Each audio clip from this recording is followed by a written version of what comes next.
आज हम अपने लेक्चर की अगली कड़ी में ग्लोबलाइजेशन के संदर्भ में आगे बात को बढ़ाएंगे और हम आज बात करेंगे डिबेट्स ऑन ग्लोबलाइजेशन, जिसमें डिफरेंट पर्सपेक्टिव्स है, जो सोशल साइंटिस्ट का या विद्वानों का। हम उसको 3 कैटेगरी में रखते हैं स्टडी के एंगल से स्टडी, और हम उसी 3 स्कूल पर डिटेल चर्चा करेंगे, जिसका नाम है हाइपर ग्लोबलिस्ट, दूसरा है सेप्टिक्स और तीसरा है ट्रांसफॉर्मेशनलिस्ट। जैसा कि शाब्दिक अर्थ से ही क्लियर है, पहला जो हाइपर ग्लोबलिज्म या हाइपर ग्लोबलिस्ट स्कूल है, उस पे हम पहले अपने एक्सप्लेनेशन को केंद्रित करेंगे। इनके अनुसार ये ग्लोबलाइजेशन जो है एक ऐसा प्रोसेस है जो इरिवर्सिबल है, यानी आप इसको रिवर्स नहीं कर सकते, लौटा नहीं सकते, और ये इसने एक नए युग की शुरुआत की है। और इनके अनुसार पूरा मानव जाति इस विश्व का कहीं न कहीं किसी न किसी रूप से इससे प्रभावित हुआ है। इनके अनुसार जो मानव जीवन प्रणाली है, ह्यूमन एक्शन है, उसका फंडामेंटल रिकन्फिगुरेशन हुआ है, मतलब पुनर्संरचना कर दी गई है जाने अनजाने, जिसका आभास कुछ लोगों को है, कुछ लोगों को नहीं है। ये हाइपर ग्लोबलिस्ट कहते हैं कि इंटरनेशनल ट्रेड और मल्टीनेशनल कंपनीज का बोलबाला इतना ज़्यादा हो गया कि इनके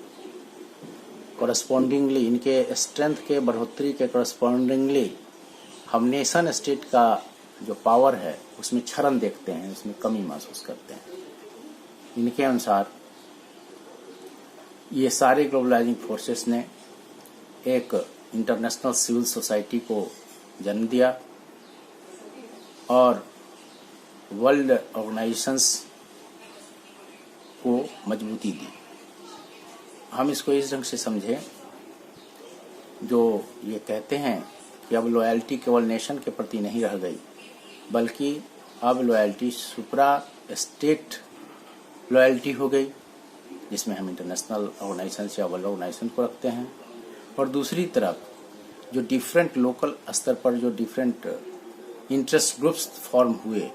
इस ग्लोबलाइजिंग फोर्सेस के कारण, तो इनके अनुसार दूसरी लॉयल्टी का केंद्र सब स्टेट लॉयल्टीज हो गए। मतलब कि 19th सेंचुरी जो नेशन स्टेट का गोल्डन फेज रहा, जिसमें नेशन स्टेट के प्रति लॉयल्टी को ही देखा गया, अब ग्लोबलाइजिंग फोर्सेस में नेशन लॉयल्टी सेंट्रिक लॉयल्टी नहीं रही, बल्कि अब लॉयल्टी सुप्रा स्टेट लॉयल्टी और सब स्टेट लॉयल्टी में कन्वर्ट हो गई। ये फंडामेंटल परिवर्तन मानते हैं ये लोग। दूसरी बात ये कहते हैं कि इस ग्लोबलाइजिंग फोर्सेस ने नॉर्थ कंट्री, जो डेवलप्ड कंट्रीज हैं, वो as per the globalising forces अपने आप को चेंज करते गए। वे लोग बेनिफिटेड हो गए, बेनिफिशियल स्टेज में पहुंच गए। लेकिन जो इसके as per the change of times जो इसके अनुरूप नहीं चले, वे मार्जिनलाइज हो गए इकोनॉमिकली, पॉलिटिकली, कल्चरली या नॉलेज एंगल से। इनके अनुसार एक इंटरनेशनल इलिट क्लास ने जन्म लिया इस ग्लोबलाइजिंग फोर्सेस ने, जिसको कहते हैं नॉलेज क्लास, जिसके पास जो मुट्ठी भर नॉलेज क्लास के लोग हैं, जिनकी आइडेंटिटी नेशन लेवल पर नहीं बल्कि वर्ल्ड लेवल पर है, और यही पूरे विश्व के economy, polity, culture and society को अपने ढंग से, अपने सुविधा में शेप दे रहे हैं। और इसका एक मूर्त रूप कल्चर ऑफ कंज्यूमरिज्म है, जिसमें हम फ्रिवोलस कमोडिटीज की ओर एक पैशनेट वे में हम खरीदारी करते हैं, यानी कि जो हमारे लिए, जिसका वैल्यू ज़्यादा नहीं है डे टू डे में, लेकिन हम उसके लिए खरीदारी करने के लिए बाध्य हो जाते हैं। क्यों ऐसा होता है? क्योंकि हमारे वांट्स, हमारे नीड, हमारे लाइकिंग्स सोशल मैनिपुलेशन का शिकार हो गया है, जो यही नॉलेज इलिट क्लास के लोग थ्रू मीडिया, थ्रू टीवी या अन्य डिफरेंट मैकेनिज्म्स का इस्तेमाल करते हुए हमारे वांट्स है या नीड्स है या डिजायर्स है उसको साइकोलॉजिकल लेवल पर ये मैनिपुलेट करते हैं और तदनुरूप हम खरीदारी करते वक्त वैसे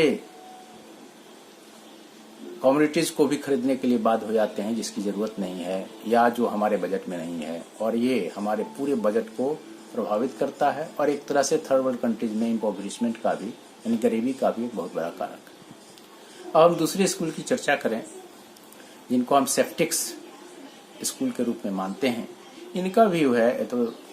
इनके शाब्दिक अर्थ से ही क्लियर है, संशयवादी हैं। इनका कहना है कि ये जो डिस्क्रिप्शन है ग्लोबलिस्ट, हाइपर ग्लोबलिस्ट लोगों के द्वारा ये सही नहीं है। इनके अनुसार 19th सेंचुरी चूंकि लासेस फेयर थ्योरी के तहत जो इकोनॉमी चली, जिसमें